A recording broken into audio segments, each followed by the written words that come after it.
আমরা দেখছি হৃদয় এবং রূপম কাউকে আক্রমণ করতেছ না, কিন্তু আক্রমণ করতে হবে, কেউ দাঁড়িয়ে থাকা যাবে না।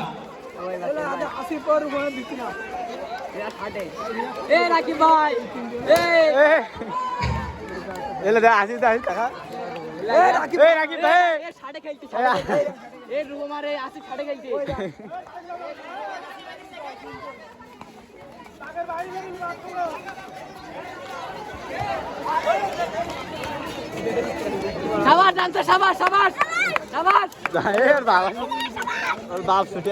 আমি হৃদয়ের রূপম এক জায়গায় হলেও দেখছি কেউ কারো আক্রমণ করতেছ না, কি সমস্যাটা কি জানি। আসিব আছে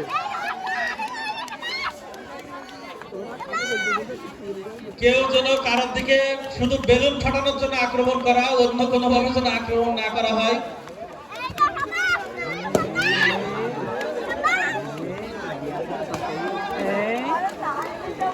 যার বেলুন ফেটে যাবে সে সাথে সাথে বাইরে বেরোয় আসবে। আমি অনেককে দাঁড়িয়ে থাকতে খেয়াল করছি, ভলান্টিয়াররা যদি কেউ দাঁড়িয়ে থাকে তাকে ডিসকোয়ালিফাই করা হোক। কেউ দাঁড়িয়ে থাকলে সে কিন্তু ডিসকোয়ালিফাই হবে। আসিফ